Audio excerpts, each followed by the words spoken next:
Must be a formula for the number of people and how many minutes extra it takes to call to order. So we have our usual additions. I want to add a quick thank you and a request for a very small approval of an expenditure from the board right after the call to order. Under new business, I'm going to add an F. Liz Adams wanted to address the board about a special education issue.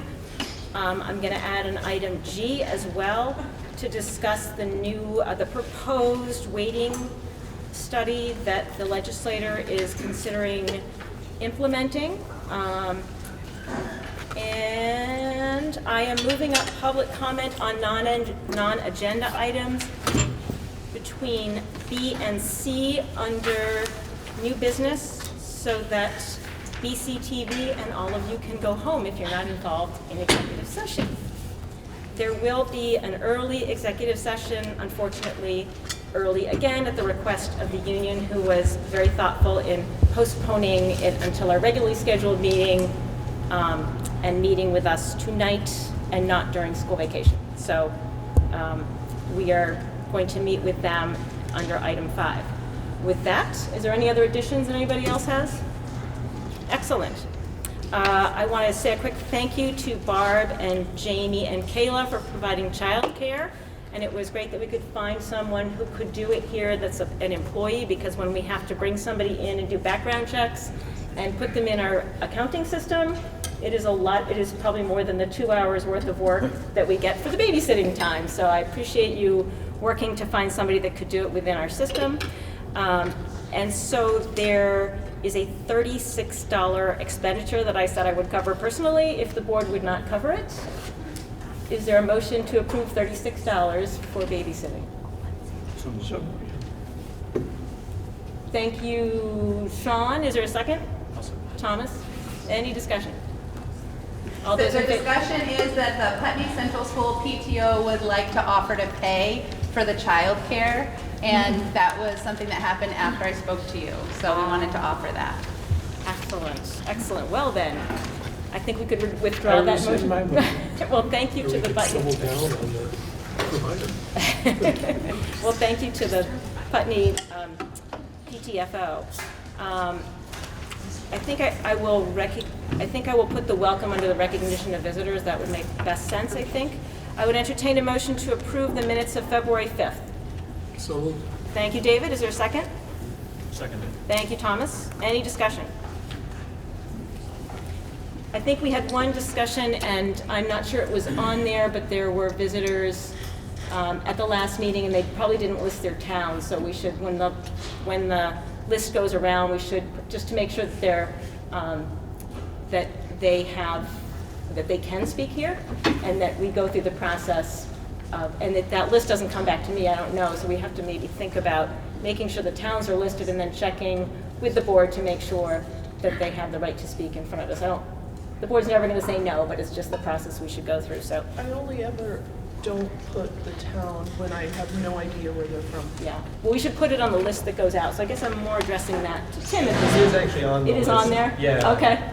But doesn't mean everyone fills it out. Well, sometimes there's a scramble or whatever, and I just throw a list out there. So, any other comments on the minutes of February 5th? All those in favor of approval of the minutes of February 5th, please signify by saying aye. Aye. Nays or abstentions? Ann was not with us. She has risen from the flu. So the ayes seem to have it with 7 ayes and 1 abstention by Ann Beekman. Recognition of visitors. The Leadership Council in Putney has asked to address. We just, those of us at Putney Central School Leadership Council, our newly formed Leadership Council that meets on the first Thursday of the month, wants to welcome you. Could everyone from the Putney Central School Leadership Council please stand?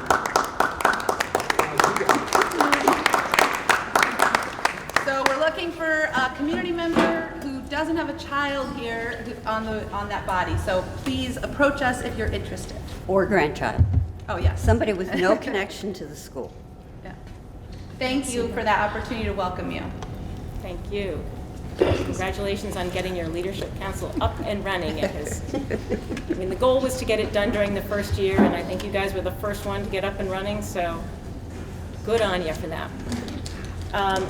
So, as is our practice, we generally will talk about a subject first with input from administration, and before any votes are taken on any item, we will take public comment.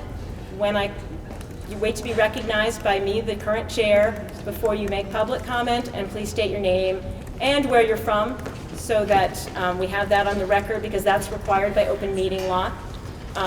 Direct all your comments to the chair and not at any one person, and always keep your comments respectful. You're on BC TV and your children may be watching. We should be modeling our best behavior for our students. So with that, I would entertain a motion to move into executive, oh, sorry, I forgot communications. Anybody have communications to share with the board? Okay, I just had the grievance, which I have shared with everybody. I assume everybody got that. I see heads nodding. Excellent. So with that, I would entertain a motion to move into executive session under 1 VSA Title 1313 A1A. Discussion of a contractual matter. So moved. Thank you, Sean. Is there a second? Second. I think Kelly's got that one. All those in favor of moving into executive session, please signify by saying aye. Aye. Nays or abstentions? The vote carries with unanimous vote. And we will move into executive session. So we are rising from executive session at 7:36 with no action. We suspended deliberations because this had gone on long enough. So we will meet again. We're having another meeting in the time frame that we're allowed to. So moving on to committee reports. Finance Committee has not met. Personnel Committee, We haven't met with the schedule meeting probably for next week. excellent. Policy and Amendment Committee met on Monday. We are going out easy with looking at policies for sexual assault, for flag flying, which is a First Amendment issue, and coming up with a schedule for superintendent reports to the board, maybe not as a policy, as a sort of a procedure protocol, so we can keep track of all the annual reporting that should be happening. PPE, you have met, yes? Yes, we met on February 12th, and our main conversation was on after-school care programming and co-curricular programming. So we did a lot of just looking at the data and then figuring out there's a few more data points that we need that Frank already sent to us. And now the process is we're hoping to kind of get all the information together in a PowerPoint of how we think it's going across the district, or an interpretation of some of the data according to what we think of as kind of a snapshot of equity. And currently I think it's David and Kelly and actually a community member are getting narratives from the school about how their after-school programming came up, and the hope would be is that we'd be presenting this at the second board meeting in March. Excellent.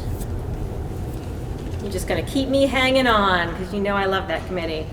And then Climate Crisis Task Force. So I have the same news for climate crisis and diversity. Okay. We are aiming to have recurring meetings every month, the same date, same time, so we can kind of prepare for it. And hopefully Monday the 2nd will be both the Climate Crisis Task Force meeting and the diversity meeting. We're just waiting on confirmation from a few people to see if they're available.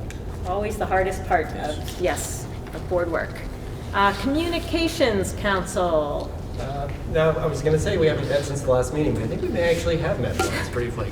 Just so long ago, I had forgotten. We have not met in the last 2 weeks. I did send a document around to the board earlier.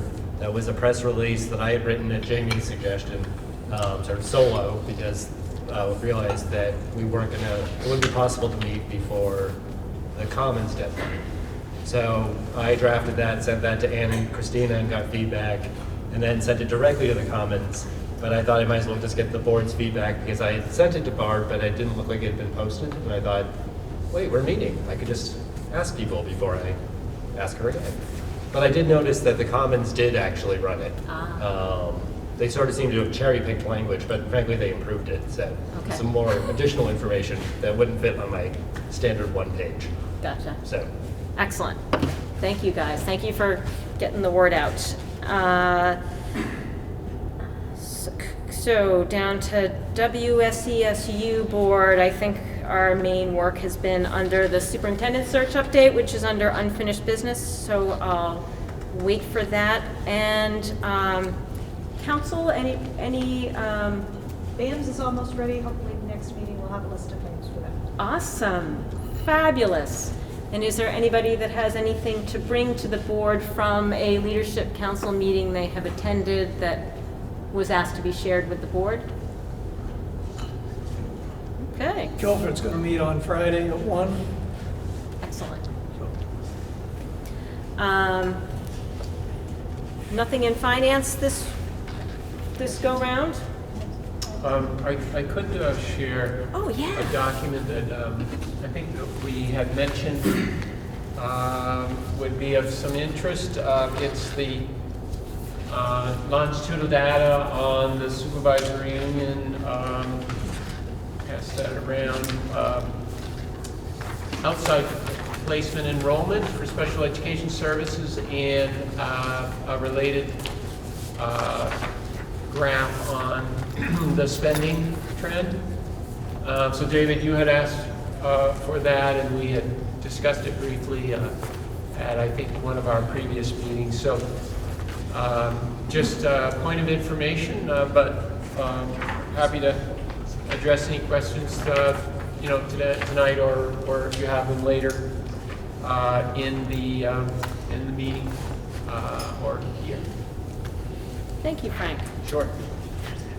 And also, I guess, the hot off the presses, although somehow somebody's taken mine, but the annual report is out.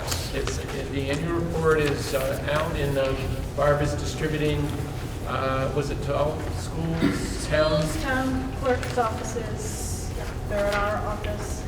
And if it's not on the website, I'll be sure it's just coming out now.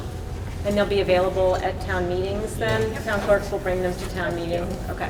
Awesome. That's fabulous, actually. In our first merged year that we can have it for March 3rd when our date is March 17th. Awesome. Good work, all.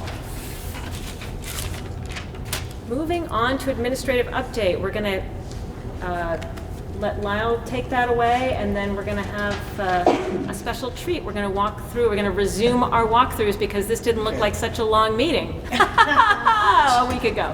I can talk fast. So I had sent you all something electronically.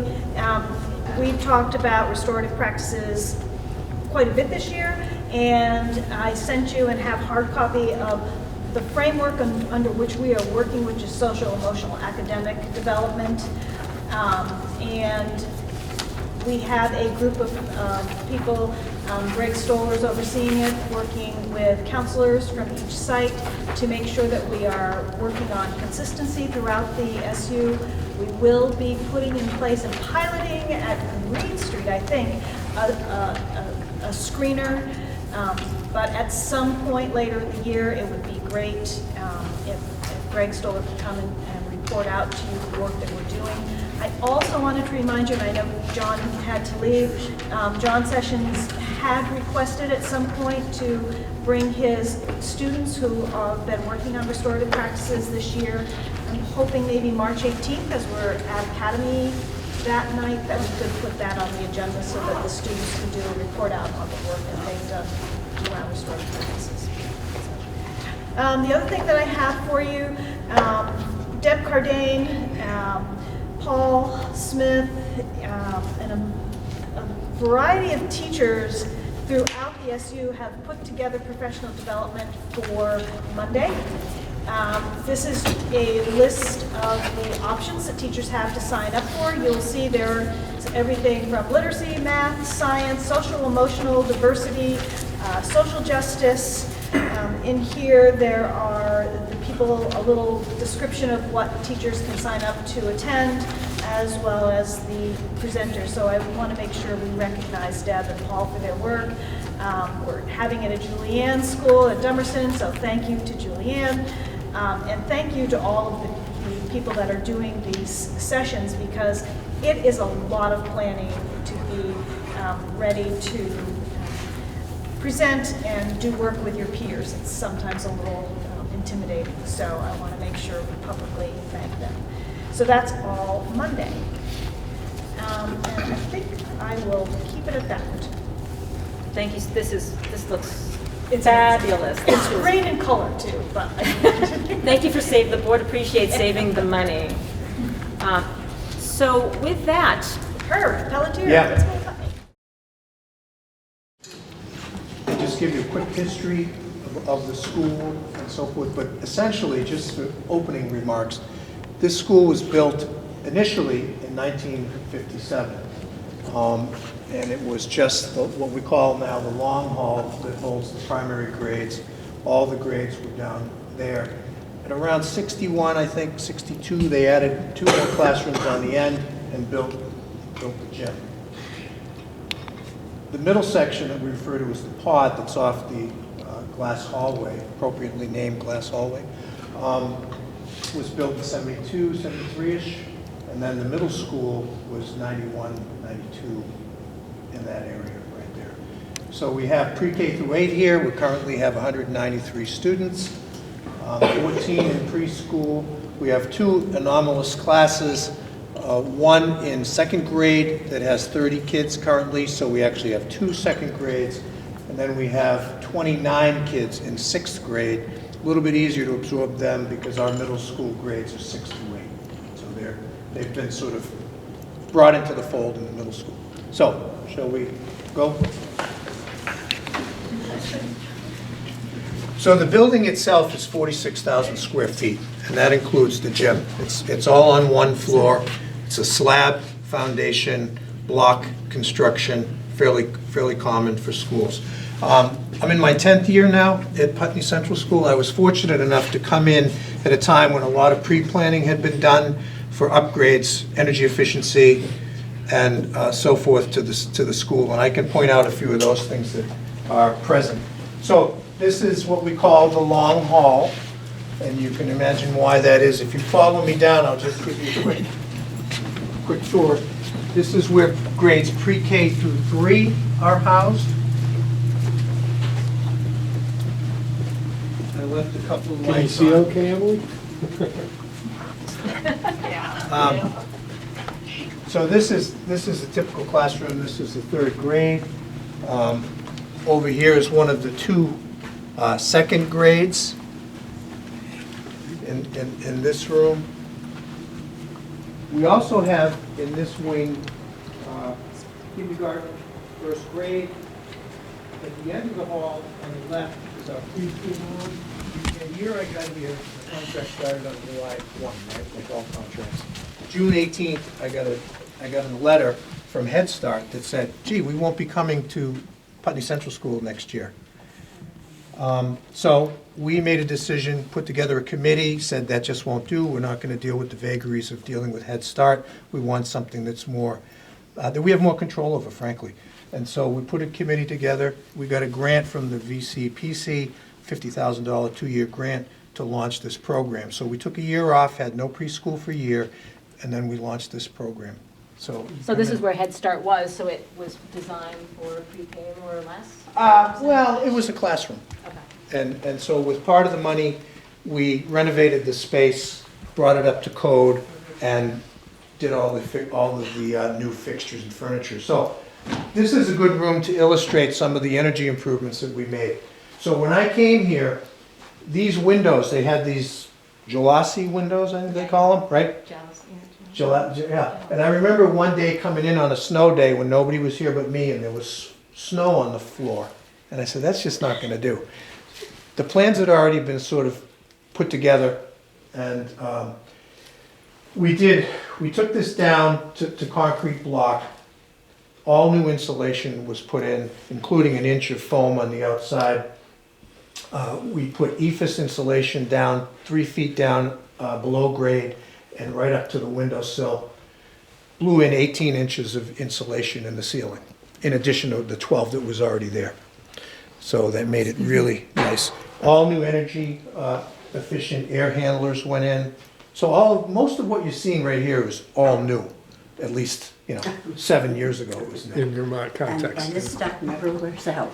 No, I super rugged. That's what I- All right, let's head down this way. Oh, this is the IS room.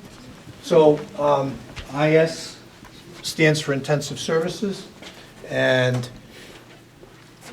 a couple of years ago, Marisa Duncan-Hawley approached me and asked me if there was any capacity here to accommodate some of the kids who were in the IS program that were housed in Dummerston. Because the kids in Dummerston, what they wanted to do basically was to split the program up, because of the kids that they wanted to keep at Dummerston had more intense physical needs than some of the kids that were also in the program at the time. So we have some of the kids here, they're all autism spectrum kids, and they work mostly one-on-one with people, but we integrate them whenever possible into classroom settings, and it's been terrific. They've been fabulous additions to the student body. All right, let's head down this way quickly. Any questions, just shout out. Who makes the gorgeous maple furniture? Community plaything. Community play. It is community play. God, Yeah. they've been around, it's still the same. Am I gonna get a kickback for that? Yeah, it's the same people. 1970s or so. Oh, yeah, they've been around forever. It's super rugged, it's all gas. Take care of it. Oh, yes, my eyes. My office is back there. This is our, what people would refer to as the planning room. We call it the turnaround room. And that's a conference room. Nurse is over here. This is what we refer to as the glass hallway. It's on my capital improvement plan because the sills are all rotting. So this area is what we call the pod. This was the construction of this was, as I mentioned earlier, in the mid-70s. There's some classroom, office sort of space in here. This was one large classroom. We divvied it up. I actually did it as a summer project a few years ago. We turned this into 3 offices. This is 5th grade, 4th grade, middle school special ed, and Marissa Lazarus' office. She's the school counselor. Here's our Japanese garden. In the late 90s, there was a very active Asian studies program, and this Jerry Gatz, who's a former art teacher here, spearheaded this project with a handful of other people and made this happen. Herb, what year was that? That was in the late 90s. Gorgeous. Yeah. That's really great. Yeah, that's when it was built. And then when I came on, we had people from Japan and Thailand for the first couple of years, primarily based on funding from the Freeman Foundation. And when they started to pull back from that, it became, economically it wasn't going to work. So, but it's absolutely beautiful. There's a little running fountain right there. I just wanted to show you this. This is our Food for Kids program right here. And every Thursday, all of the kids get to come and do a little, it's a small space. You want to come in with the camera? They should come into. This table right here is always full of fresh fruits and vegetables, and the kids get to do a little shopping. And the people who do the volunteering here, they're fantastic. They not only procure the food, mostly through the Vermont Food Bank, but through a number of other places that donate food to us. All of the kids, everybody, can come with their backpack, take a few items. There's one of the primary movers and shakers right there.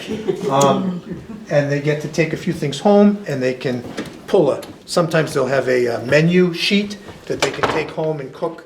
And the kids, and they have books too, that they put a little bookshelf out here. Kids can take books. It's a fantastic program. We're so lucky to have it. This ramp leads us down to the middle school, which here is grades 6, 7, and 8. Music is over here. This is the library.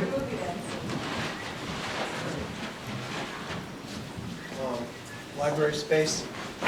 if it was sunny outside, I could show you the school garden, which is out there, and the former Putney Central School Forest, which is now the Forest for Learning. So this campus initially was 175 acres. And thanks to the foresight of people back in 1957, they bought 162 acres of the woods back here for, I think it was $12,000. Somebody might fact check me on that, but I think it was about 12 grand. And it's been a fabulous asset. Great school. Our art room is here. Take a quick peek there. That's English language arts. Yeah, you spend enough time in there. Yeah, you've been in there. You don't want to go back.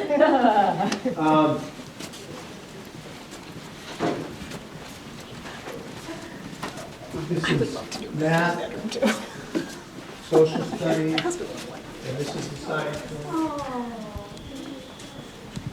Yeah.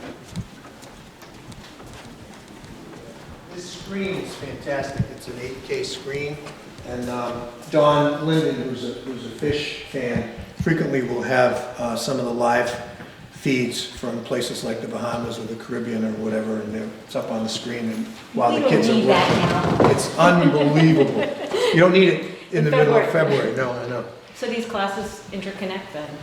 No, no, that's an outside door. No, No, this is his. This is sort of like the prep and storage area for the science lab. There's a few put in there. That's And nice. so forth. Yeah, it's a nice space. Yeah. Good. Good foresight on the people that designed it. Yeah. So that's the super fast tour. There's playground out there. There's a dedicated playground for preschoolers, which we need to have, right? And there's just a general playground. On this side of the campus is the soccer and playing fields. Our garden shed that we built as part of a sort of a quasi-artisan residence program that we put together a couple of years. One of our parents is a timber framer. We built a beautiful shed out there that still needs some finishing touches, but it's out there. Our fridge freezer is in place that we promised to have done, thanks to Frank and to Paul Smith for the grant work on that. And we're about to put an enclosure around that. The idea with the school garden as part of the Farm to School project is that we'll be able to have enough produce that we grow that can then be processed and frozen or refrigerated for later use. Plus, having the big fridge allows us to buy fresh produce locally, which is one of the things that we've committed to as part of our food service program, at good prices, and do the processing and do it that way. Herbie, you may want to mention the wonderful biofuel system that you have upgraded. I could mention the biofuels. I was going to mention that, Frank. So, yeah, so the saga of the pellet boiler. So for those of you who are viewing from home, you'll know that we've had some on-again, off-again success with the pellet boiler system here. Initially, one was spec'd primarily, I think, to be fair, from good intended people, well-intended people who looked at price a little bit too much, and we ended up paying for that in the long run. But, so we had some fits and starts with the pellet boiler, but when I got here, we had 3 aging oil furnaces. We got rid of those, and we replaced one new oil furnace, primarily as a backup, but also for domestic hot water at that time. And now we've got a brand spanking new state-of-the-art Froling boiler in there at virtually, I think Frank could speak to this, no cost. Thanks to grant funding and so forth.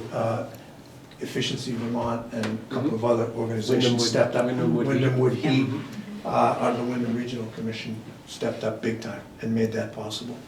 So it's fantastic. It's computer controlled. All we need to do is look on the screen, set the points to energy, and it's been great. Yeah.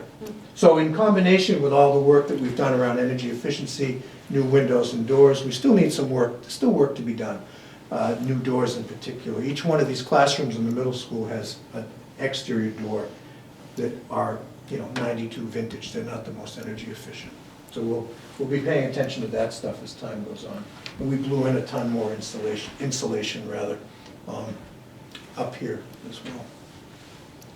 That's about it. Thank you, Herb. It's really helpful for us to actually Well, it's nice to have you all here as a group. We are, You yes. can see what's going When on. we're talking about the library needs this, we've been to the library. So, Yeah. you know, it's Yeah. very helpful. Yeah.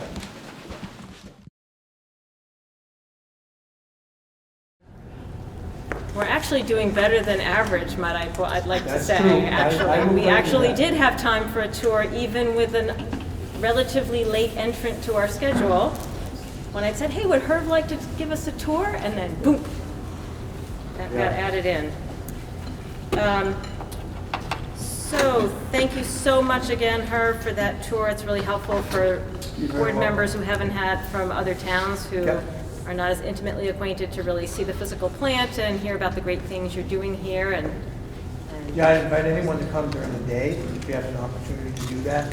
It's always a little bit more energy when the kids are here. It's kind of fun. Yeah. all right, moving on to unfinished, we're back, yeah?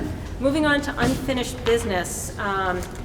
The superintendent search is continuing. The SU board is meeting Thursday. Am I correct on that, David? That's tomorrow. Yeah, tomorrow, yeah. Thanks for reminding me, yeah. I believe we're meeting, I asked Carrie for an update, but I don't see it from Carrie at 6 o'clock. 6 o'clock In the Cusick room. in the Cusick room. There was So, all back and forth, yeah. Don Collins is going to meet with teachers, I think it's 4 to 4:15-ish, and their administrators at 4:45, I think, and then the meeting at 6 o'clock. With the With the board. Yep. So after fits and starts and a little more drama than one could ever imagine, we are moving forward. The position has been posted in many ways, and applications are moving in. So this I is, have no idea about that. they are coming in, I have heard that, We've so, got, I think we have, as of a week ago, we had 8 wow. already, so yeah, they're definitely coming.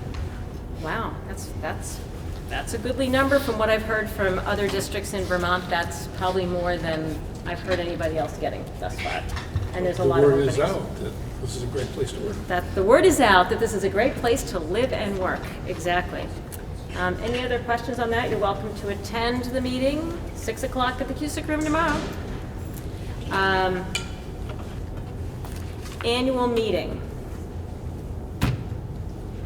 So we've talked about this a bunch. We have I'm thrilled that we have our budget up and running and ready to go. We have letters from principals in the reports. The letter from the board is in the town report. So when it comes to board presence there, I know it's not a scheduled meeting for us. We cannot all possibly be at all meetings and have a quorum. So then you're in the very challenging position as appearing as a board member to represent the board, which is specifically prohibited because you cannot represent the board. So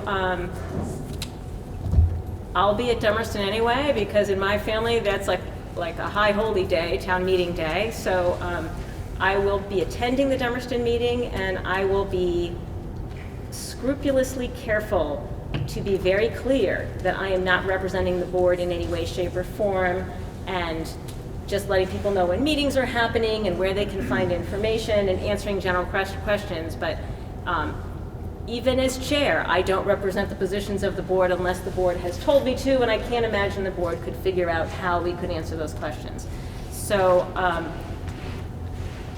if you would like to attend your town meeting, use the same level of scrupulous thought about how you represent yourself. And if you have a personal position, just be very clear it's a personal position. You don't compromise the authority of the full board to work together. So that's just some of us are more experienced at that with others, but it's the same thing when you meet somebody in the street, like, I'll take this to the board if you'd like to hear, but you can't make promises, you can't make Garrett like, oh, we'll fix this, I'll fix this for you, because that is not how a board works. Until such time as Sean is the benign dictator that he has talked about becoming one day. But at this point, we still have, you know, there's still that requirement that we agree on things as a board. So I would urge caution. I think towns would probably like to hear from their former board members and have a face there. I also understand that we have a heavy meeting schedule between the superintendent search and everything else, and it's one more day, and we're not actually formally on a schedule because it's a town municipality. So are there any questions about that? Or, I mean, if you want to call me and talk to me personally about, like, would it be okay if I said this or that, I'm happy to, you know, shoot me an email and happy to give you an idea of what I think is okay and what's kind of not okay at town meeting. But yes, I Tim. probably should have mentioned the communications portion that I actually had received an email from the town manager of Putney asking about whether I could attend. And they had some questions which I think went beyond what I could really answer. So asking about the board's view of the future, et cetera, whereas I won't even be on the board. But regardless, I also can't, you know, represent something that, you know, the board hasn't met and voted on. So sort of hard to answer those kind of questions. But perhaps I could talk about what the board has done in the past 9 months, because, you know, That seems like pretty factual safe, and- factual information as Yes. opposed to, this is what I envision going forward when I will be serving. Right. Yeah, that's dangerous territory, exactly. Yes, Sean? I actually went to the Guilford pre-town meeting, Uh-huh. and I just sort of gave an overview of where we are and what we are. So I said the WSESD and the WSESU, because a lot of people don't really understand the governance structure, so I clarified that. I think that's really helpful, and Yeah. I had that graphic early on Yeah. at, I think Yeah. last annual meeting, like, Right. this is this, and like it's a Venn diagram, and then we're all part of this WSESU, and I think that's something that is helpful for people to understand because it all shook out so fast. So that would be a fine use of your time at town meeting. And on the, looking right at the agenda right now, it says annual meeting. That really should be town meeting, is that correct? I should be town meeting and I was Yeah. talking about both the town meeting and the annual meeting. Okay. I was putting the annual meeting as a placeholder, but it should be town meeting in it. Thank you for that, Sean. Yep. Any other town meeting thoughts from the board before we talk about annual meeting? Jamie? So here we are in Putney, Jamie Contois, Putney, and we're realizing on the eve of our town meeting that this will be our first year of not having a school presence. And so a bunch of us had called the town manager and said, hey, how are we going to see a report from what level of integration can we have of having school board representation and just like some kind of update. So first of all, I was told by our town manager that there's no place at all in the agenda that we could do it in other business when all other articles were done. And so we've gotten some information out and are going to be doing a campaign in Putney just to make sure people know that after all the other business is done, that there will be some questions and some discussions that come up about the schools so that people have an opportunity to communicate about what's going on and how is it, you know, what's been happening all this time, because it'll be a real shock to have the huge absence of the schools this year. So Tim, it sounds like you're coming. I plan on being there in the afternoon. So it sounded like it might happen after lunch was what my understanding was in Putney. The other thing is there was a recommendation, we have a table that had the budget on it and some other things. And so if you did have a diagram, or Sean, you had any information, Christina or Sean, that kind of gave that overview or did any visuals of governance? This report is available. Yes, I'm talking about, you were talking about a Venn diagram of just what the school district is, what the SU is, just for people who are new to the process. So if anybody had a visual for that, that would be great to include on the table. And we probably will have a table out in Putney and just say, here's some information about the school if you're concerned. And then we did want to be able at some point, and I've talked to the town manager about this, just to say PCS as a leadership council. And the things we wanted to say were dates of the meetings, invite people to participate. But then we also really wanted to have a public statement inviting people to March 10th and March 17th. And so I just wanted to name that in my own experience, it sounds like Guilford has done it quite differently, which is very exciting to me. But in Putney, I feel like we're catching up a little late and realizing that there's just this huge hole without the school. And so I'm hoping that as we move forward, that the school board figures out a way to not be completely devoid of any presence at town meeting, that there is something that says, you know, we're not here today, but we are going to be doing all of this important work in 2 weeks, and we want you there. So just so that that's very clearly stated, that invitation's there, telling people where the website is. I mean, it's just really basic communication stuff. So I just wanted to see if it sounds like that's where you're all at. It sounds like naturally that's happening in Dummerston, it's happening in Guilford. Seems like we're figuring out how to do it in Putney. I don't know how Brattleboro's dealing with it, but I'm just really wanting to name how critical it is this year that we don't have an absence of that, or lose the opportunity because we're like, ooh, we can't touch this. The school's not a part of the town anymore, and miss an opportunity to do an integrative process where we communicate effectively about what this is and what it's going to continue as, and give people a clear way to participate. Thank you, Jamie. I just want to clarify that the town has been, since I've been here, a completely distinct municipality from the school. It was 2 separate meetings, actually, and so we can't have articles, so we have to wait until it's a free-for-all where you can, like, you know, non-binding work, you can make it Lyle Holiday Day if you want, and it's a non-binding vote. It has no force and effect, and it's tricky because, you know, I talked to our select board and they said, nope, it's not. I read the statute and said, nope, it's not the business. It would be incorrect to put any article in there, which was my read, and they said, nope, we wouldn't accept it in Dummerston. And I get concerned when things are going to be dramatically different. So we worked very hard in January to make sure that we had the budget out at town meeting day, and that in the town report that goes to every house, there's a letter from the school board, there was a guesstimate on the budget, there was letters from the principals, so that what is going to every household contains that information. And I welcome people to the meeting. In the letter that I drafted, there's a welcome, there's a direction for people to go. And where we're at. So we have tackled it in a written format because of also the concerns of we can't be in 4 places. Well, we can be 3 places at one time and then spend all Saturday waiting for the final at Brattleboro. But David, do you want to address Brattleboro a little bit? No. Okay. No, I wanted to address what is the most significant change is that the school district now has the school district meeting on a separate day, which obviously no, and we need people to come to that. So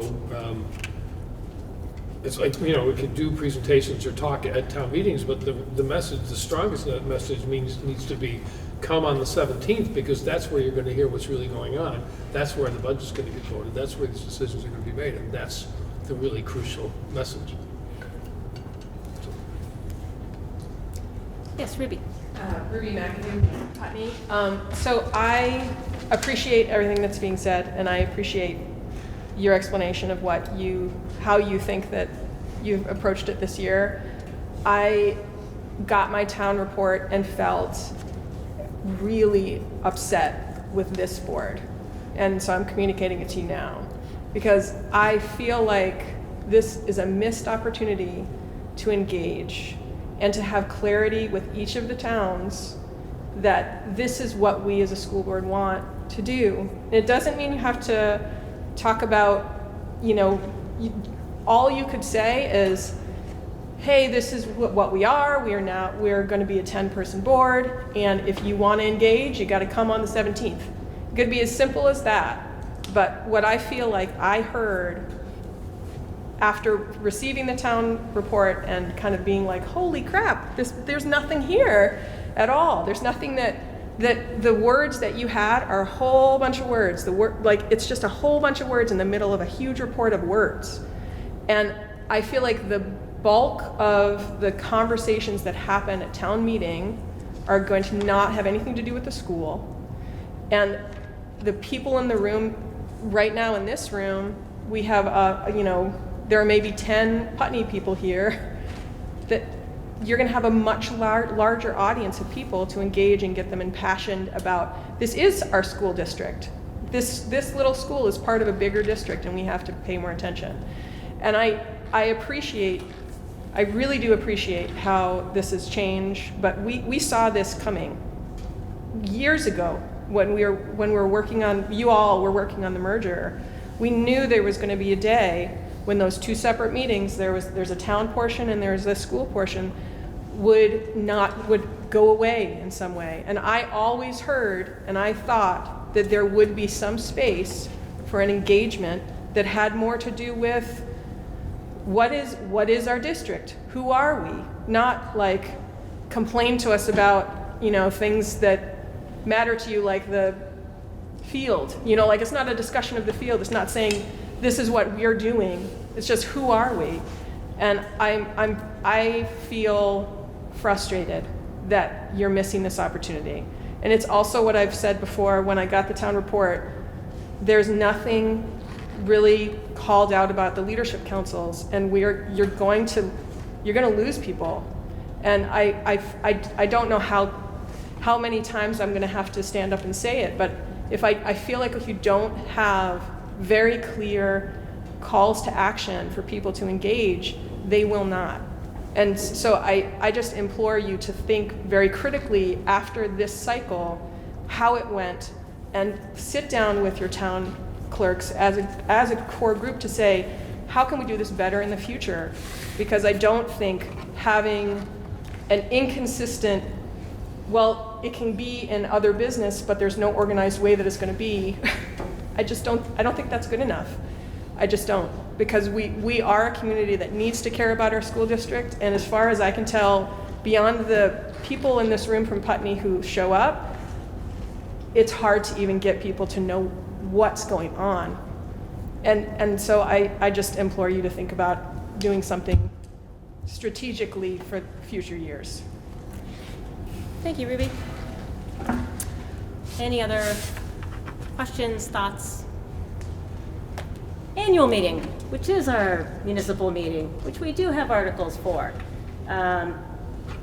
Any questions about that? I think I'm going to need to, Marlboro asked me for a synopsis of what was going on in our budget, and I realized, wow, the problem of doing this so early, so it would be at town meeting, is I don't remember it. So I might have to, I know Frank's time is very stressed, but I'm wondering if maybe Finance Committee, maybe we could meet a little bit beforehand so I can go back over things a little bit, so that I'm very clear on all our budget issues. Great. Any other? You were talking about the 17th, is that correct? The 17th, our annual meeting, yes. Yep. And then the meeting on the 10th. So we have a meeting next Wednesday, for sure now. We have a meeting, the budget meeting on the informational meeting on the 10th, which I'm thinking is going to probably have some other stuff thrown in it probably in the end. But we probably don't need all board members. So if it's a meeting that because I know we all have a lot of meetings to go to right now between Superintendent Search. So if that's not a meeting you can make, let me know. We need to have a quorum, but let me know if that isn't a meeting you can make. And then the 17th is our big meeting. Excellent. Any other business under unfinished business? Did you want to do the wait? The waiting is coming under new business. New business. So yes, it's one of the last ones, and then public comments. One of the last ones. What if we moved it right up? If it's okay with the board, we could move that right up. The board is very happy to do that. This is early, Frank. Geez, we're just getting started. Yeah. So the waiting study, I actually have some extra copies somewhere, I think. No, I don't. I lied. Oh, I do. So Frank, you want me to give a little background, or you feel like doing it? I'm happy to do a brief overview, if you want to fill in the Why don't you go for it? Why don't you go for it? Okay.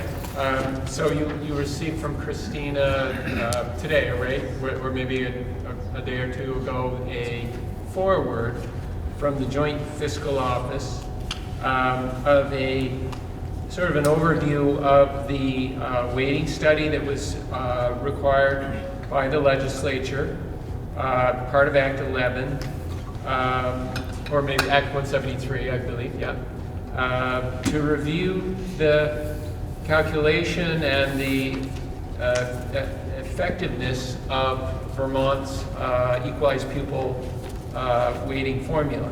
So the full report was 140 pages. It had a summary document.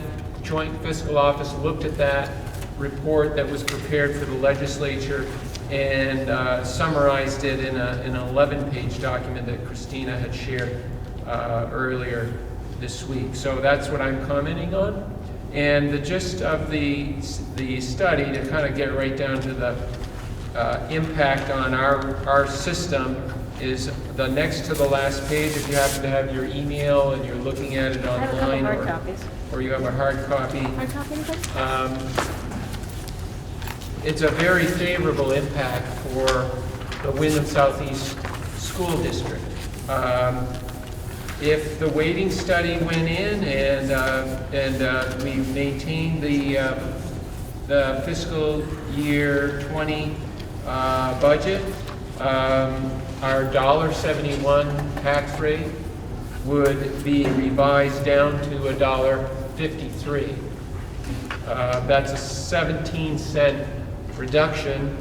The other thing that's significant there is when you look at the summary information, it's the 5th page in on that document. They show state averages, and what's very interesting is I think commented before, the state average in FY20, this current year, is $1.51. If we had a distributed equalized student weighting that reflects what research has noted is a necessary intervention for students in poverty, we would be at the $1.53. We'd be almost right at the state average. Right now, as you know, we're 20% higher, and it has to do with the community and the board being very intentional with job coaches, with behavior interventionists, with STEP programs, with the many programs that have been deliberated over in terms of how to support all students. So we've been very effective in that you have statewide studies. I've mentioned the PICA study before. It highlights the Oak Grove School, the Academy School. I think if they did the study today, they would highlight many other schools. I was talking with Mark earlier, at the Green Street School, clearly very significant improvement trends. So these are things I would expect that we would talk more about as the board has more time to look at student learning as opposed to all of the governance and reform things that we've had to address. But anyways, study I think is well done. I have skimmed this study. It essentially identifies what an incremental amount would be required to spend per student given various levels of poverty and the proportion of students that are eligible for special education services.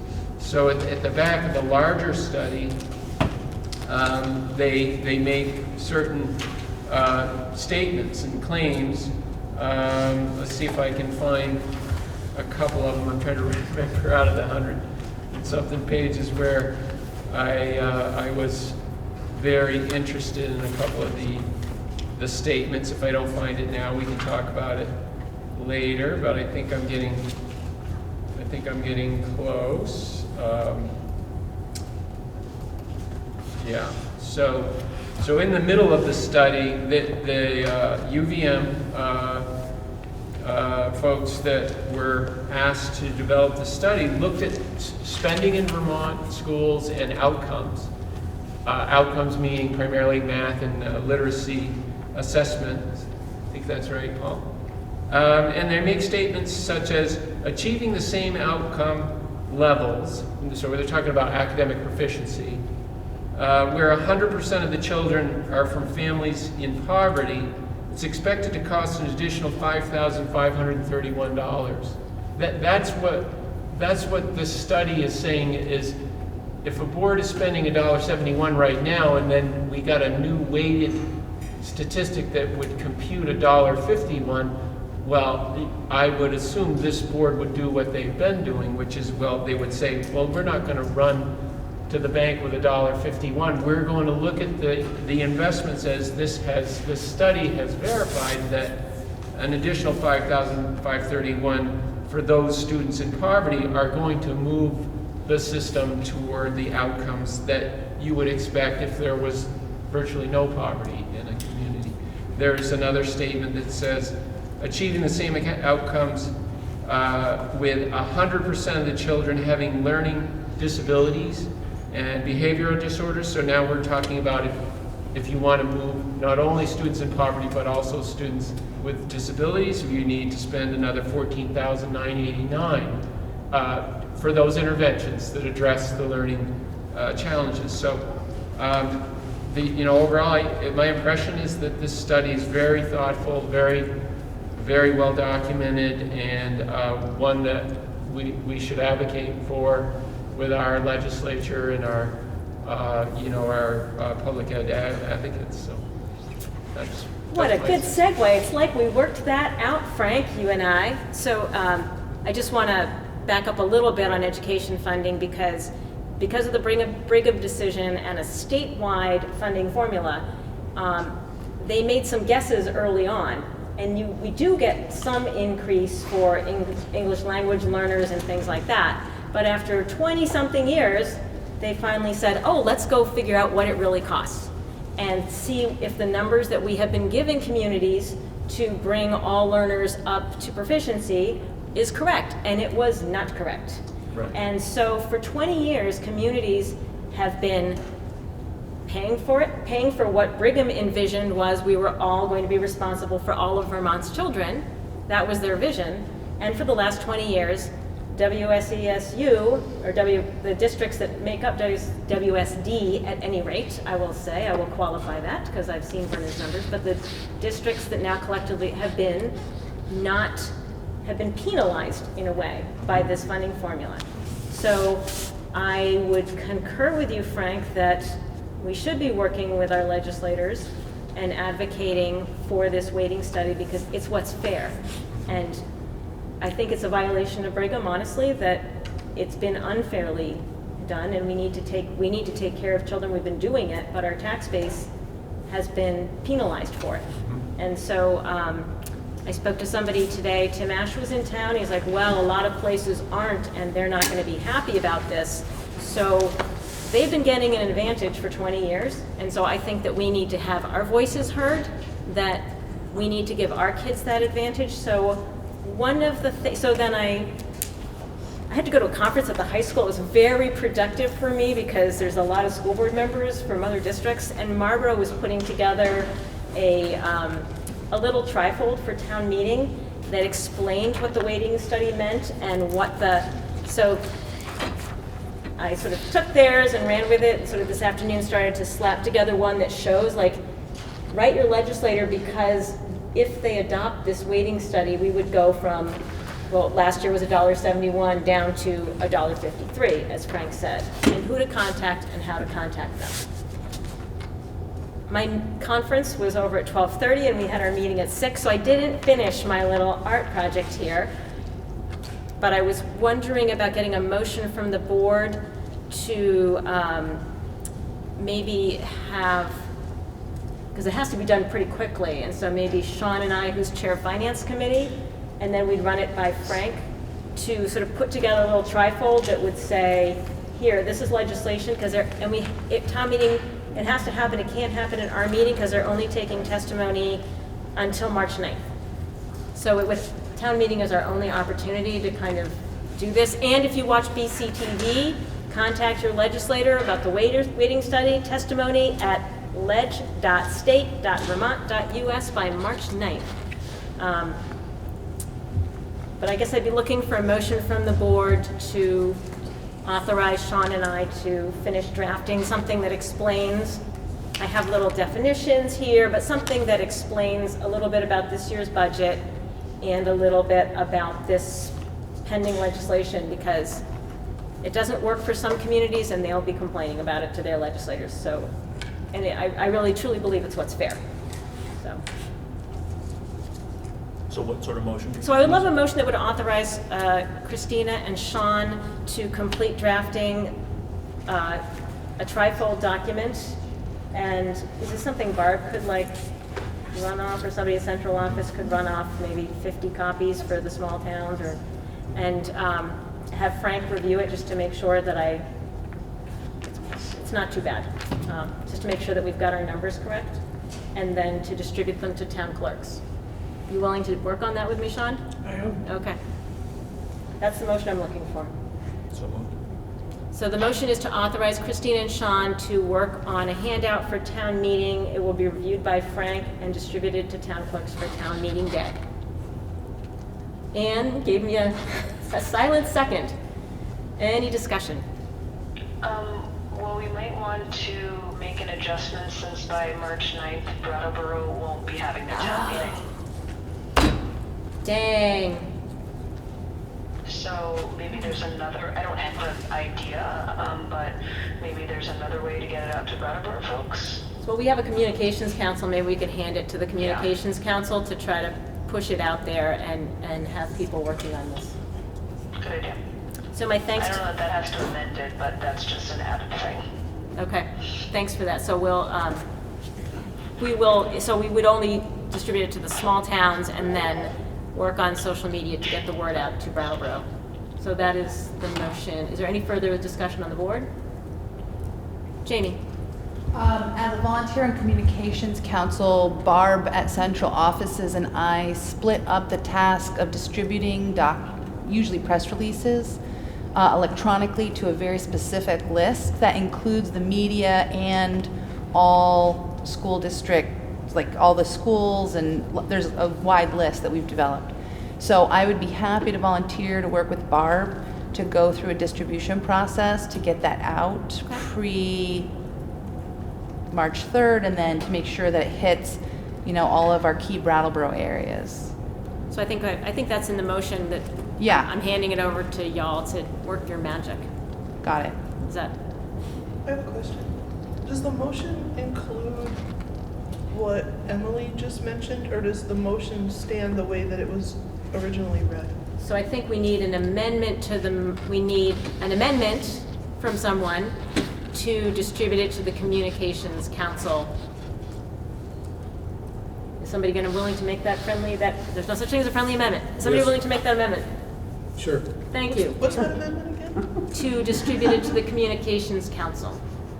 For Brattleboro dissemination. Yeah. Second on that amendment to the main motion? Second. Thank you. Sean's got that second. Any discussion? Who made the motion? I'm sorry. David made it. Sean seconded it. Okay, thank you.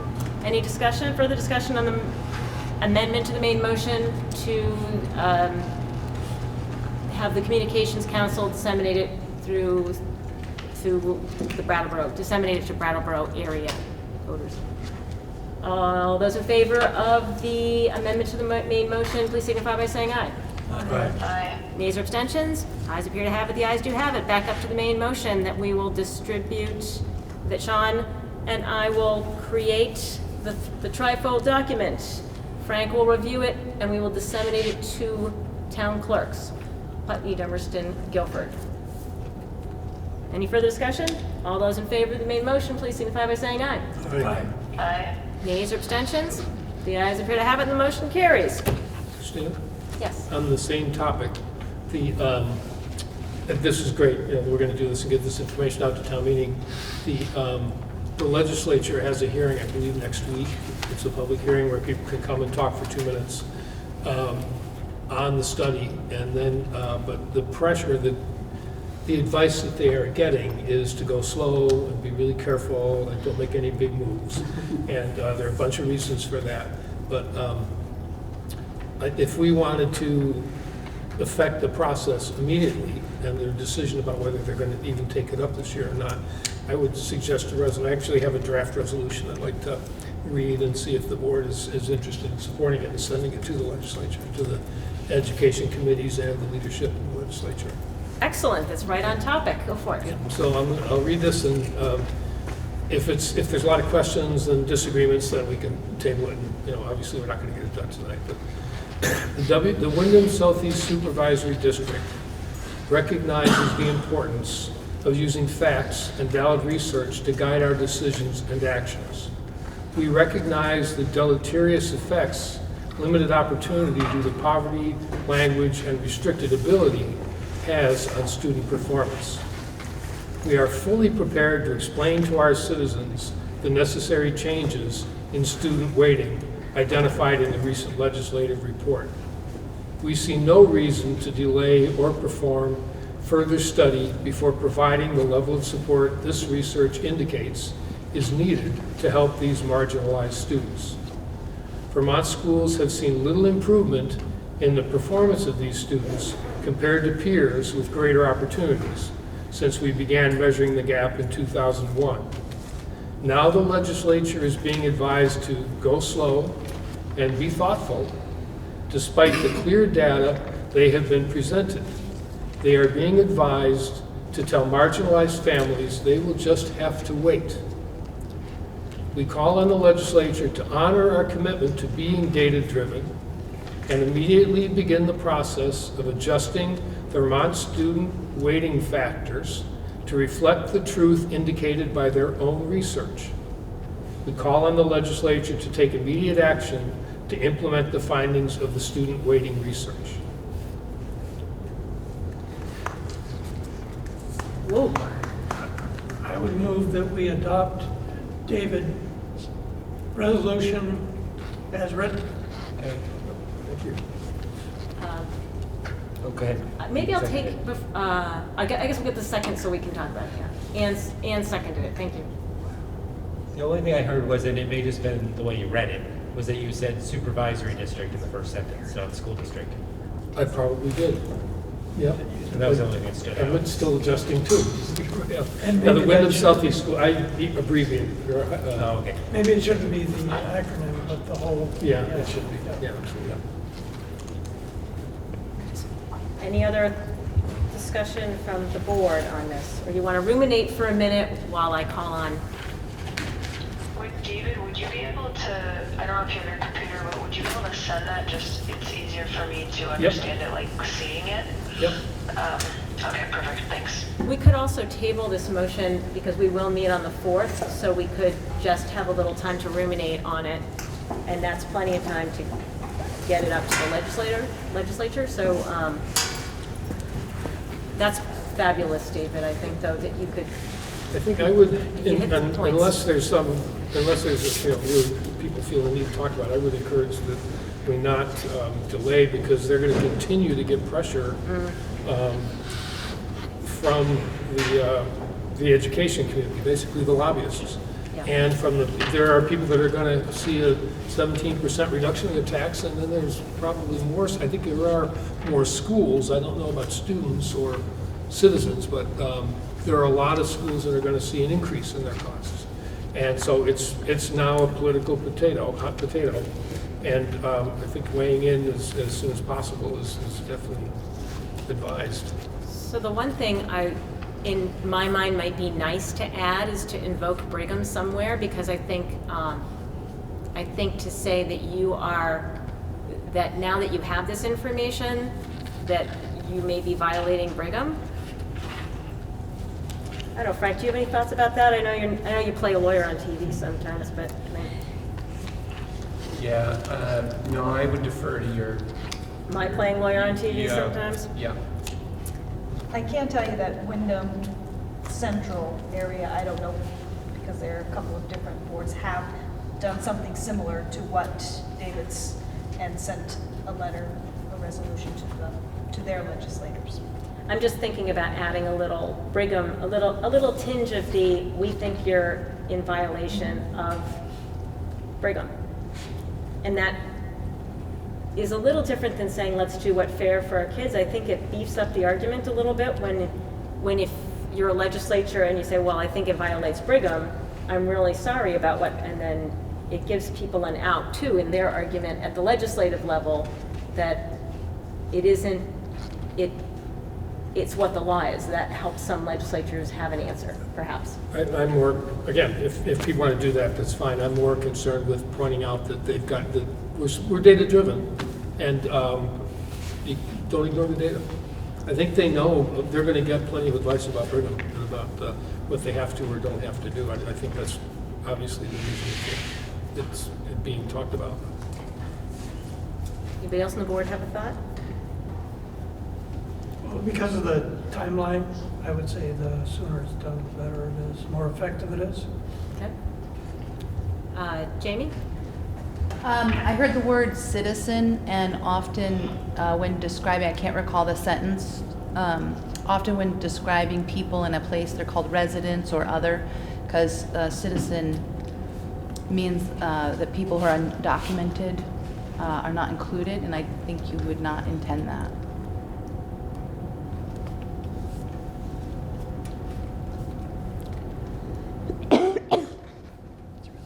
Yeah, residence is fine. That's a really good point. I always think of citizens as this great thing to say about people, because people try so hard to get it, you know, but yeah, if it's exclusive, then this is the point. Liz? Weren't they supposed to update that weighting formula like every 2 or 3 years, and they've never done it? There's a long list of things that are supposed to be. Right, but fairly that's regular, so I just can't adding keep weight track, to what you said, that to put in a phrase about what Brigham called for and what they have not done. You're just like, you know, you didn't do it, you got it, move it. So I'm going to actually withdraw my Brigham decision in a way, because I'm going to write my own letter. And so I think I'll have a little different tone in my letter. And they already think I'm litigious, so might as well go for it, you know? So in the interest of this being effective and coming out sooner versus later versus trying to word craft at 9 o'clock at night, that seems like, for me, I'm withdrawing my Brigham thought. So. I have one thought. So, David, I love it. I just read it, and thanks for sending it so quickly. I think I sent you back a little adjustment. I think if you put your first paragraph up top, it's a little stronger, just like saying what our call to action is. And then I loved what you added in at the end and what you just expressed to us, which was taking data-driven approach to improving outcomes for all students. I think when it's buried, it's not as clear, but if you put that up front, I just think it kind of calls the question as to like what their approach is. So I think I sent it back to you, but those would be my thoughts. Or they're not really super adjustments because all the language is already there. Yeah, the first sentence is that the Wyndham Southeast School District recognizes the importance of using facts and research. So kind of, it doesn't say data-driven, and that was on purpose. Oh, it was on purpose. Yeah, I prefer facts and valid research to data-driven. So there's a lot of data, of research that's not data, that is valid. But yeah, I mean, we can change it. It's up to the board. I just think like we call on the legislature to take immediate action to implement the findings of the student weighting research now. Just if you could put that sentence. Oh, just put that after that. Yeah, I see the change now. Yeah. Just because like they're gonna read the first paragraph more often, and who knows how much they read, but that's what we want. Right. Anybody have an issue with making that adjustment? Maybe just be reread as after the adjustment's made. Okay. Yep, let me see if, I just want to check again to make sure I put it where Emily had it. After the, yes, okay. The Wyndham Southeast School District recognizes the importance of using facts and valid research to guide our decisions and actions. We recognize the deleterious effects limited opportunity due to poverty, language, and restricted ability has on student performance. We call on the legislature to take immediate action to implement the findings of the student weighting research. So that's the change. Address the chair. So any further discussion? So we have a motion, right? There's been first and second, yes. So all those in favor of sending this resolution to the legislature, having David Scholes send the resolution as amended to the legislature, please signify by saying aye. Okay. Aye. Yep. No, I just wanted to add that the Communications Council could send out too, so that our legislators hear from the citizens as well. Excellent. That can be separate. I want to do it, we just got that to pass, so then let's do another motion, okay? What was the result of that last vote? It was unclear. I think I missed nays and abstentions on that last vote. It was unanimous. Thank you. So David's making a motion that the Communications Council will That Barb and disseminate. the Communications Council distributed to the outreach network as well. Oh. Include this resolution with the other information. Yeah. Is there a second on David's motion? Second. Thank you, Tim. Discussion? Yeah, I just wrote a letter to all the legislature and the governor about the possibility of state help for a construction project. And I had contacted Sarah Coffey, and she sent me all the Windham County legislators that would be affected by the WSESD everything. So I could send that to somebody. Why don't you send it to the whole board, because that's, you can do that. That's not a violation of Okay. open meeting law. So why don't you send it to the Okay. whole board and then I'll everybody just will. copy her email. I'll forward her email to everybody on the board. Great. Jamie? If I, as a communication council distributor, send out a flyer and a resolution without context, it's a little confusing. So I'm just thinking about a press release that contextualizes the two pieces and that would say something simple to the effect of, the school board met on Wednesday night, two pieces of information they felt were pertinent to the larger community were these two pieces, and then give a sentence about the flyer and a sentence about the resolution as it pertains to time-sensitive information and a call to action or something like this. Just because I feel like people will be like, what the hell is it, what's this? So I just want to make sure we're clear that that's what's being, I don't see how to do a distribution without something that says Yeah, you're right. a little level of clarity. It's out of the blue. That sounds good to And me. then we won't be responsible for sending it to the committee. You will be responsible for sending it to the committee. Right. Okay. Yeah. Any other? Just to clarify one thing, perhaps this is just sort of my convenient reading of this, but given that the board has sort of on two occasions now voted for the Communications Council to send something out, I took that to essentially mean like it can just be sent out because there's sort of no need for the Communications Council to meet and discuss it, draft something, and then have it approved by the board because the board's already approved sending it. So do you think that would extend to writing something simple that's sort of a description of what these documents are? I can add that to the motion, that the board authorized Communications Council to write a clarifying cover document to the attachments. So moved. Second. Okay. So that's the amendment to the motion. So any discussion on the amendment to the main motion? I'm getting a lot of practice tonight. Whew. So hold the phone. I need to get that motion amendment. That'll happen really fast. The board authorizes. Communications Council Okay. to write, what I say, to write cover Disseminate documentation. information about the weighted, or about the weighted, once the once the board has voted in favor of having the Communication Council disseminate information, they can go ahead and do it. I think it was There's actually something about adding. No, that's was to not add it at all. a sort of factual description of Right. what these documents are. And it's Clarifying letter Yes. is what I said. Clarifying letter. Thank you. Ann can't speak, but she can listen. Add a clarifying letter to the documentation. Oh, I see.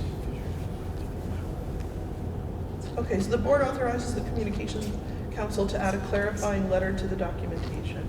Yeah? Yeah. Thank you. Any further discussion? All those in favor of the motion, please. Sorry, Ruby.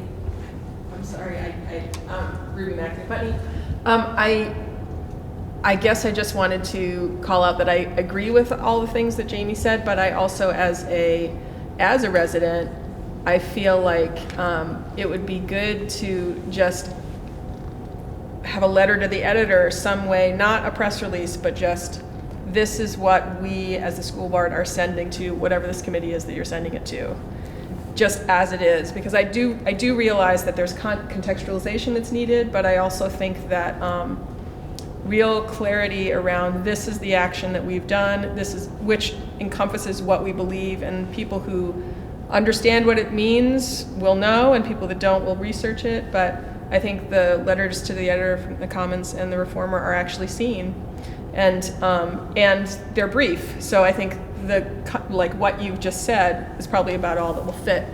So I would just encourage you to do that. And I don't know how that affects this, but I feel like that if I were to tell you what I thought, this was the moment. So this isn't relevant to this motion, actually. But we'll do that. So we can do that as a separate motion, but Cool. it's not under this Or you have motion. to, I'll just do So it. like I probably, we have to come back up from this deep down Robert's Rules of Order motion we're in. So because it has to be germane to the motion at hand, and that's a different thing that you're asking completely.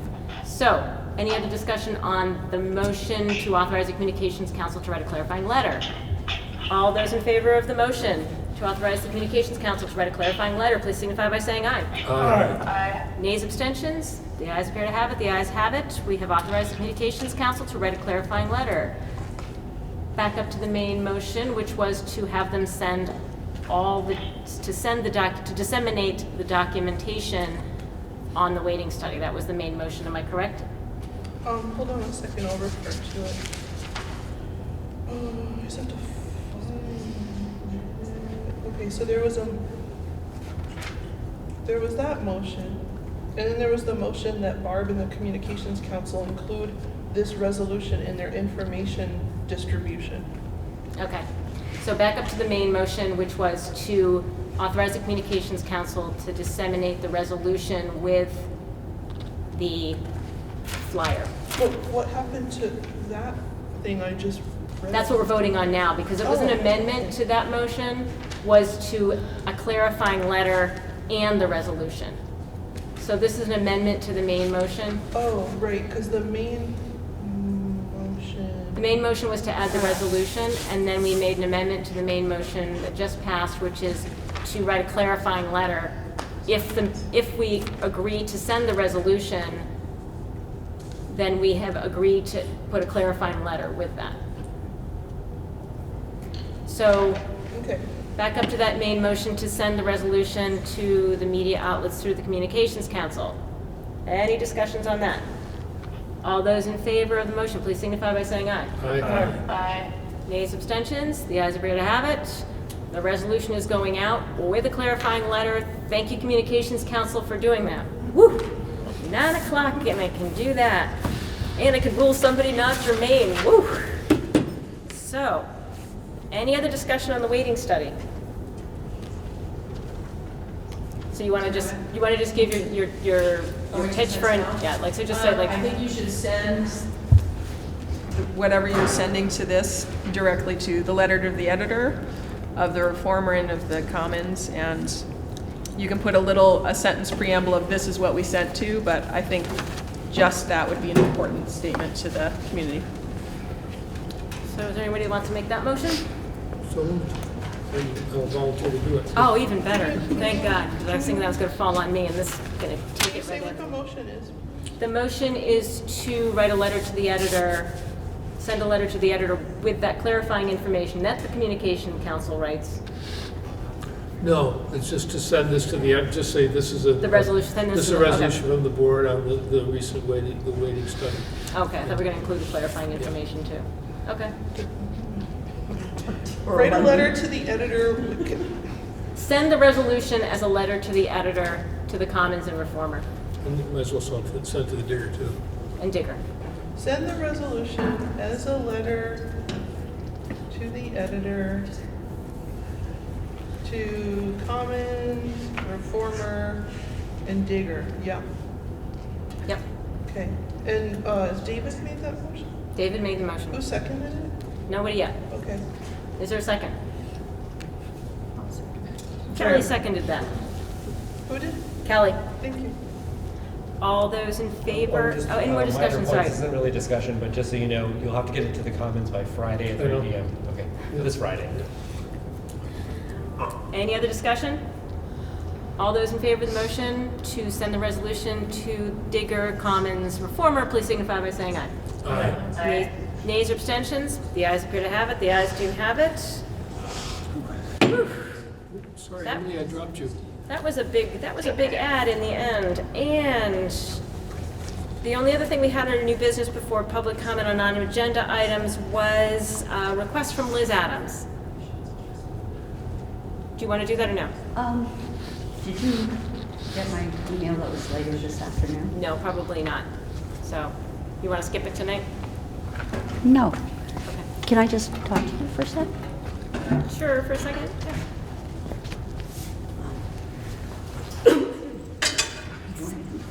I'm not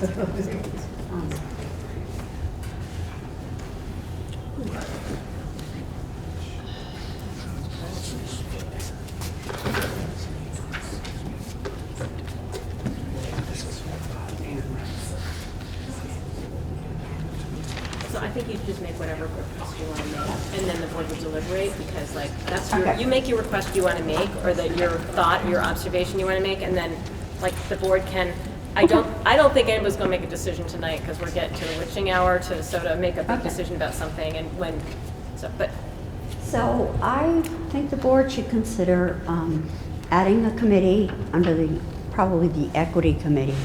I've heard from a lot of parents with special ed kids who feel their kids aren't being well served, particularly in the social emotional capacity, and they're finding the STEP program and the tiers of support can be punitive rather than reinforcing. And so I would like, under the equity committee, to have a subcommittee that listens to the parents, where they don't have to face administrators, where they fear retaliation for their child if they question and keep going up the chain of command. And that would give them, I was thinking that they could sign in with initials so that they would feel free to share information, and then we could summarize all the information, see if there's commonalities that are going on through the district, because we're going to have a new director of special education. So while she's getting on board, we could be gathering this data, and there are a lot of people up there. So that's what I would like to propose. So I could see that there could be some really good opportunities to increase the interface between the board and families of students with special education needs, and create a way that that the curriculum can be explained sometimes, because sometimes people have a misconception about what's going on too. So I want to be really careful, because somebody says something happened. Sometimes, as a parent, I know sometimes my kids will come home and say, "Oh, this happened," and it's like, "Oh, that didn't what happened." You know, that's not exactly what happened. So I just want to be clear that I can foresee a really good opportunity for that. So the board's going to do a big shift come March 18th, and so I would feel a little challenged setting up a new committee with this board right now before we have had a new special ed person even brought in. I mean, that next board may want to, but potentially half the seats will change here. And so for me to create a committee that might be uncreated, because especially new board members coming on might go like, what? I have how many committees I have to be on? So I think it would be better to have that, in my opinion. If the board wants to make a motion to create that, have at it. But I'm just thinking logistically, you can't even fill that committee till we reorganize anyway, because committees, you wouldn't be able to do anything, because March 18th, everything reorganizes, all the committees reorganize in theory. So. Well, that makes sense. So I got really worried when people with strong voices who normally speak up are afraid to speak up. That's very worrying. Thank you, Liz. Thank you for bringing that to our attention. So I think I've covered it all. I do have one thing to add under new business, sort of. It's not big. It's something probably to be dealt with next time, that after March 7th, I'm going to have a really hard time making SU meetings in the evenings, and given the superintendent search and whatever else might come up, it's quite possible we could have lots of meetings between the 7th and the 18th. So I talked to Ann about potentially stepping in for me after the 7th. And I just thought I'd put it out here for now to think about whether it should be formal or whether she should just sub. Or, I mean, so far Carrie's mostly not needed me for a quorum. When it was sort of more formal things that were, she mostly needed quorum. I am always available by phone, but I can sort of see that with the superintendent search that might not suffice. I don't know how this applies. I don't know how you unassign committees. Well, if we, Committee standing committee. well, we elect people to be our representatives on the SU, so we could elect Ann, and that would be the end of it. Yeah, that seems like a good way to do it. Yeah, because we'll wind up doing it in 3 weeks anyway. So. Right. Yeah, So is there a motion to? I'd have to have a resignation first. Yeah, you want to resign? I'm happy to resign whenever. But don't tempt me. So we'll accept the resignation. It's not like a teacher, though. I don't know. We never accepted. We never voted on resignations from committees. I can at least go tomorrow if it makes a difference, but. Curious. Might be good. Might be good because you have a well. So whatever works for Ann, I guess. Let's just do it. Let's vote to get rid of you, and then. I move we dump. She's so diplomatic after 9 o'clock. 9 o'clock, people. That's ugly. I would like to make a Then I motion. hit my stride around 10, and I'm like, we're getting out of here. So. I would like to make a motion to accept the resignation of Tim from the WSESU board with regret. Second. All those in favor of the motion to accept the resignation of Tim Morris from the SU board with regret, please signify by saying aye. Aye. Nays abstention, the ayes appear to have it, the ayes do have it. Could somebody nominate Ann? I hate to do that. David. Or would anybody else like to have at it?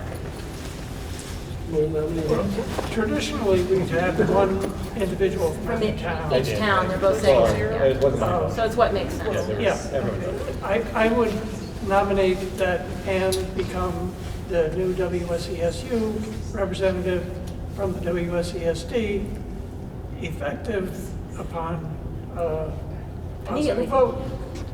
I'll second that. Thank you, Tim. He's going to vote for anybody to take that over, especially with the upcoming meetings. Any further discussions? All those in favor of the motion to appoint Ann to the SU board, please signify by, effective immediately, please signify by saying aye. Aye. Aye. Nays, abstentions, the ayes appear to have it, the ayes have it. That was 8-0, right? 8-0. Ann didn't vote 7-0 because she didn't make a motion. I didn't hear a nay or abstention, and that's good because you have kept on board on this anyway, so it's a logical step too. The only other logical one would be Sean, but it's nice to have someone from every town, especially during these first years. Thank you for pointing that out to me, but especially since you've been keeping tabs on this, it should be an easy step into that role. So, Jamie, did you have? Is this new business? We're almost to the public comment on non-agenda items. Okay. That was an ad, but is that what you're asking about? I just want to know when to introduce something. Okay. Is there any other items that I've missed? Oh, ye who are, That was new business. We're skipping to public comment. we moved up early on. I moved up public comment for the executive session, so there's going to be no action. So y'all can go home, and you can see what happens after 10:30. So we're on public comment for non-agenda items. Yes, I recognize you. Hi, Jamie Bonsoir, Putney, Vermont, and I was the moderator for the candidate forum that happened on February 11th. And at the end of the candidate forum, a spontaneous conversation occurred about the difficulty in finding meeting locations arriving to the meeting location site with lights off, doors locked, getting into the building, not being able to identify where in the building the meeting is happening. And so as we lead up to March 10th and March 17th, I'm very concerned that one of the goals we should have as a body is to introduce new people to this body or be accessible to new folks. And so I would just like to create a new culture around how we communicate. And I'm going to propose some of these ideas through the Communications Council, but I wanted to let you know I sent you an email during this meeting, approved by 2 of the women who had named concerns at the meeting, who got back to me immediately. So it's in your inbox, and what it outlines is the problem, the challenges that have arisen with specific examples, and then specific solutions to those examples. And I have volunteered to help implement those solutions. Some of them are very easy, but some of them will require a cultural shift through the school district. And so some of them will be like, how do we do all communications on the website and in press releases, making sure we never refer to the Cusick room. We always say the Cusick room in the Wyndham Regional Career Center at this address. And so there's just some things that we've done historically that are like the WRCC, that when you Google the WRCC, you're in Virginia. So my point is just slowly making those kinds of shifts. One suggestion was a photograph of the sites and the doors you're supposed to use, because you get to that BAM side of the building and you have no clue where you're going. And so just, there's really specific stuff I won't bore you with that's in there. But the other thing was sandwich boards out in front of the March 10th and March 17th sites that would actually indicate where to enter. I think we've had those, we had them last year. I didn't know if we had sandwich boards, so I wanted to figure out, I wanted to name that now so I could help us identify sandwich boards. So if they're available, great, and if they're not, I want to start going and looking for sandwich boards. Well, is that something? There have been sandwich boards out there. So when you say we, you mean school-specific sites? Maybe. So I know the town of Brattleboro, when they had voting there, they put up sandwich boards, but maybe, I don't know of any that. Okay. So I'm going to be looking for help and solve things like that before the 10th and the 17th. So if people have suggestions, either they have a sandwich board for some weird reason. I've made sandwich boards in the past, so I'd like to figure out where we go next with that. Since our annual meeting is actually it's before the Brattleboro town meeting, I was going to say call the town clerk and see if we could borrow those sandwich boards for that night. Okay. They might be advertising town meetings, or they may be illegal. Okay. So it's worth trying. Good. I'll text you and we'll figure it out. Thank you, Jamie. So, is there any other business before us? Because we have 3 executive sessions, so I'll try and rattle those off. They're not long. They're not that bad. Oh, I'm sorry, because we do not have the policy ready. Sorry. This might be confusing because we do not have the policies. I was hopeful that maybe we could get a policy drafted by the committee, but we can't. We've decided to have a standalone policy for F23, so we're drafting a new policy out of whole cloth, which is the first one in the state of Vermont, so there's no model policy, and it's a pretty tricky one, so we've got a lot of work ahead of us. And so that is that's on me, so, but I think it's great to have us leading the way in more ways than one, and that's in the Me Too movement. I think that is good work to be done, and we've talked about actually sharing it to the VSBA, because there's a lot of recommendations from federations of high schools that is the best way to do it. So the committee decided to move forward that way, but it's a heavy lift for the next 3 weeks, to put it mildly. And we'll have to get some legal vetting of that for sure. So there's a lot of issues embedded in that. And we're working on the policy for displaying flags, because the other policy issue took a fair amount of time. So we're working on getting a draft together and meeting. Ooh, next week I gotta get that warned. Yep. So with that, there being no other business for us, we are going to, I would entertain a motion to move into executive session under 1 VSA 313, A1E, a legal matter, and a contractual matter 1 VSA 313, A1A. I believe that's it, right? There's The student all three matter. of them there? The student one is not happening. Okay, thank you. So moved. Is there a second?